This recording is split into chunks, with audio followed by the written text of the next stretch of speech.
भाई का सवाल है कि कैसे पता चले कि हम राइट पाथ पे चल रहे हैं या फिर रॉन्ग पाथ पे। हमें कैसे पता चले कि हम राइट पाथ पे चल रहे हैं या रॉन्ग पाथ पे चल रहे हैं? सबसे बड़ी बात तो ये है, हक और बातिल, राइचियसनेस एंड ईविल, सही और गलत का फैसला अपनी ज़ात के स्टैंडर्ड्स के साथ नहीं किया जाता। सही और गलत का फैसला किस क्राइटेरिया पे किया जाएगा, ये तो दुनिया, ये वेस्ट और ईस्ट की बहस ही यही है।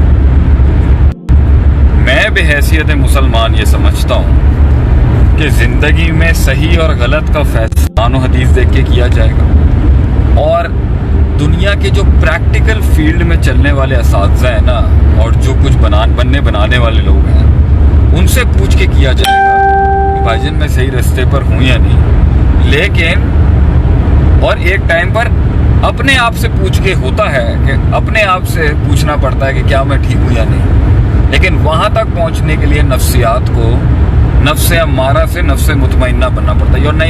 Your psychology has to be so framed into balance, इतना बैलेंस्ड हो, उसमें ना हो शिद्दत ना हो, तो इंसान के अपने अंदर से जो उसको अल्लाह का इल्हाम होता है, फ़अल्हमहा फुजूरहा व तक़वाहा, जो अल्लाह की बात होती है उसके अंदर, जो इल्म और तजर्बा उसके साथ मिला हुआ होता है, उसे खुद गाइड कर रहा होता है कि ये चीज़ सही नहीं है, ये चीज़ गलत है। फिर भी रिफ्लेक्ट करते रहना चाहिए तारीख़ पर, कुरान और हदीस पर, तारीख़ पर, बड़े उलमा की बातों पर, पुराने बर्बाद लोगों से पूछ। बर्बाद लोग भी बहुत कुछ बता देते हैं कि आप सही रास्ते पर हैं या नहीं। तो कुछ लोग ऐसे होते हैं कि उनके पास इतना इल्म नहीं होता, मगर उनकी बात फितरत से और नेचर से इतनी करीब होती है, always most of the time they right, अगर उनको अरबी की दलील नहीं देना आनी। हाँ जी, ऊँट बांधने से क्या मुराद? ये है कि जो आपके इख्तियार में फिजिकल एक्सर्शन आपके हाथ में है ना, जो आप कर सकते हैं वो तो आप करेंगे ना, फिर अल्लाह के ऊपर बात छोड़ी जाएगी।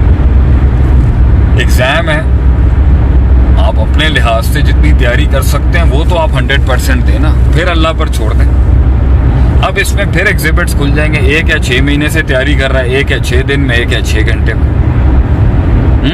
तो क्या तीनों के रिजल्ट एक जैसे हो सकते हैं? तो यकीन की ताकत से हो सकता है, वो 6 महीने वाला भी पिट सकता है। बड़ी बड़ी बहस है, मैं तो तजर्बे से बात कर रहा हूँ।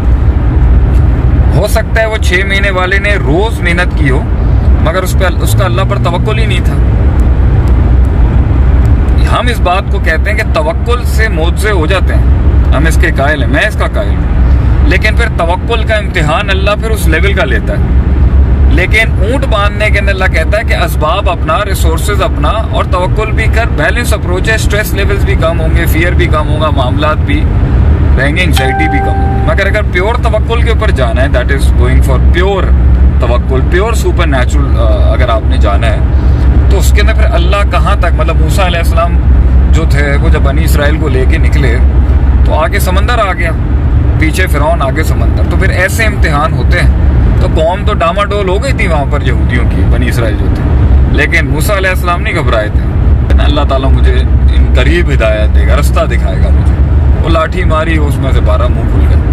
तो लेकिन जब पहली दफ़ा सांप देखा था, अब अल्लाह से मुलाकात थी, इन्नी अल्लाह के वक्त जब मुलाकात, उस वक़्त थोड़ा मूसा अलैहिस्सलाम जो थे वो सांप देख के परेशान तो हुए थे कि ये क्या चीज़ है। लेकिन जब 70,000 के मुकाबले में आए मैदान में, तो तवक्कुल बहुत स्ट्रॉन्ग था। मगर उधर भी आता है कि उनके फ़ौजसा फ़ी नफ्सिही खीफ़ा करके इस तरह के जो अल्फाज हैं, कि फिर भी थोड़ा बहुत उन्होंने एक मामला तो फील हुआ ना उस टाइम पर। लेकिन जब फिरौन के से लेके बनी इसराइल को लेके पहुँचे तो इतना कामिल हो चुका हुआ था ईमान कि वो अल्हम्दुलिल्लाह उसको कोई फ़र्क ही नहीं पड़ा किसी लिहाज से। तो लेकिन फिर उसके इम्तिहान अपने लिहाज से होते। ऊँट बांध के असबाब इख्तियार करके आएंगे और तवक्कुल करेंगे तो नफ्सियात का टेस्ट उस लेवल का नहीं होगा, वरना प्योर तवक्कुल पे रहेंगे तो फिर कभी कभी रिजल्ट्स आपकी एक्सपेक्टेशन के मुताबिक नहीं होते। हो सकता है शुरू में अल्लाह फेलियर दे दे और बाद में जीत दे दे, तो फिर सब्र करना पड़ता है। तवक्कुल टूटना नहीं चाहिए और बदगुमानी नहीं होनी चाहिए अल्लाह की। जो प्योर तवक्कुल में आते हैं ना अल्लाह के साथ, मैंने देखा वो बदगुमान भी बहुत जल्दी हो जाते हैं। फिर रिजल्ट्स आपके मुताबिक नहीं कायनात में बदलते। तो ज़रा इस फिक्र को ज़रा समझिएगा ज़रूर, इस गहराई। हाँ जी, एक बहन का सवाल है। बहन का सवाल है जी कि इंसान ज़िंदगी का मकसद खुद कैसे डिफाइन कर सकता है? इंसान ज़िंदगी का मकसद खुद कैसे तो डिफाइंड है। एक उसका बड़ा पर्सपेक्टिव है, اللہ نے ہمیں اس دنیا کے اندر بھیجا ہے کہ ہم مختلف سچویشنز کے اندر اللہ کو سجدہ دیتے ہیں یا نہیں دیتے. مختلف سچویشنز کے اندر ہم اللہ کو اکاؤنٹ میں رکھتے ہیں یا نہیں رکھتے. مختلف ہر زندگی کا ہر لمحے میں سفر کر رہا ہوں, سفر ہو جانا ہے, اللہ کو یاد کر کے بھی ہو جانا ہے, اللہ کو یاد رکھنا ہے نہیں رکھنا. سمپل. اللہ کو یاد رکھنے کے بعد اللہ کے مطابق کرنا ہے نہیں کرنا, یہ پھر سیکنڈری بات, یہ پھر آ جاتا ہے اس کے اندر. تو کچھ لوگ اللہ کو رکھتے ہی نہیں ہیں اکاؤنٹ میں اور زندگی چلا رہے ہیں. کچھ لوگ رکھتے ہیں مگر مانتے نہیں ہیں. پھر مانتے ہیں تو سدھارتے نہیں ہیں, اور اگر سدھارتے ہیں تو پھر اس ایکسلنس پہ جا کے نہیں جاتے جہاں پہ انہیں اللہ دکھنا شروع ہوتا ہے. تعبد اللہ کرنا کرنا. اللہ فرماتا ہے کہ ایمان کا ہائیسٹ درجے کیا ہے کہ کلیجے سے دکھتا ہوں انسان کو اللہ تعالیٰ. تو کیا ہے اپنے نفس کو کیسے مارا جائے, اپنے نفس کو کیسے مارا. اچھا جی, اس کو بھی کر لیتے ہیں. تو مقصد ڈیفائنڈ ہے, زندگی گزارنی ہے, اللہ کو اکاؤنٹ میں رکھنا ہے ابتدا سے لے کے انتہا تک, حتیٰ یاتی ہے کل یقین وعبد ربک کا. اسی کا نام عبادت ہے. ہر مسئلے میں اللہ کو یاد رکھنا ہے, آپ اللہ کو بڑا ماننا ہے اور اپنے آپ کو ہر مسئلے میں اللہ کے سامنے چھوٹا ماننا ہے. اب اس کے اندر جب آپ چلیں گے بہت سی دنیا ہلے گی, پرابلمز آئیں گی, ٹینشنز آئیں گی. اس کوڈ آف کانڈکٹ کو لے کے چلنے, اسی کا نام عبادت ہے, اسی کا نام سبمیشن, اسی کو سبمیشن کہتے ہیں. اس مقصد کو خود نہیں ڈیفائن کیا جاتا. اب اس کے اندر رہتے ہوئے آپ جس بھی فیلڈ کو چوز کریں گے کریئر وائز, تو وہ کریئر پرپس نہیں ہے, کریئر تو مینز ہے. اب اس کریئر کے اندر یہ والی نظریات اور آئیڈیالوجی فٹ ان ہو کے ہر کریئر کے اندر یہ گرینڈ پرپس ضرور فٹ ان ہو جائے گا. چاہے آپ نے ڈاکٹر بننا ہے, سائنٹسٹ بننا ہے, باپ بننا ہے, ماں بننا ہے, دوست بننا ہے, بہن بننا ہے, بیٹی بننا ہے, آپ نے کوئی بھی پروفیشن اپنانا ہے, تو یہ میجر گرینڈ آئیڈیالوجی تو کہیں سے نہیں ختم ہوگی. اس فیلڈ کے بھی جتنے مائکروز اور میکروز کھولیں گے اس میں اللہ کو یاد رکھنا ہے آپ. تو اللہ کو یاد رکھ کے اس دنیا کے اندر جتنے روز اور فیسٹس اپنائیں گے اتنی آپ کی امتحانات ہوں گے, اتنی آپ کی پرفارمنس ریزلٹس بڑی ہوں گی, اتنے آپ کی گریڈنگ سسٹمز بڑے ہوں گے, اتنی بڑی جنت ملے گی آپ کو دنیا میں بھی آخرت میں بھی. یہ ہے انسان کا مقصد. تو اس میں اتنی کمپلیکیشن کیا ہے مسلمانوں. ایک بہت مزے کا سوال ہے, how can I become second Atif Ahmed. How can I become second Atif Ahmed. بھائی جان آپ بہتر ہیں مجھ سے, آپ یہ کیوں کمپیئر کر رہے ہیں اپنے آپ کو. You don't need to compare yourself. آپ کو کیا پتا میرے اندر کتنی خامی ہے. میری بیگم جانتی ہے میرے اندر کتنی خامی ہے.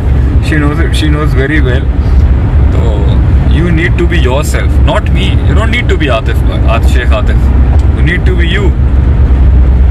میری اپنی کہانی, تیرے اس بیچارے اس کا اپنا سفر. اللہ بھی تجھے وہ گمنامیاں نصیب کرے جس کے بعد نام ہی نام ہوگا تیرا. یہ جملہ آیا نا ابھی حال کی کلپ کے اندر. اٹس یور جرنی بیٹا, and one day people would say to you, میں آپ جیسے کیسے بنا. اس کو یہی کہنا کہ خود سے ملاقات کر اور ایک دن تو رب سے ملاقات کر, لوگ تجھ سے پھر ملاقات کرنے ہیں. You don't need to be me. میں تو ایک نوکر خاتون پیچھے صف کے اندر دھکے دینے والا آدمی. بہت بڑے بڑے لوگ بیٹھے ہیں, لائف میں بھی ہوں گے, ویسے بھی ہے. میں ایک کثر نفسی نہیں کرتا, میں لٹرلی مانتا ہوں کہ سسٹم میں بہت بڑے بڑے لوگ ہیں. اس لیے میں بہت عرصہ نہیں آیا سامنے, اور میں ابھی بھی بہت کتراتا ہوں, ہچکچاہٹ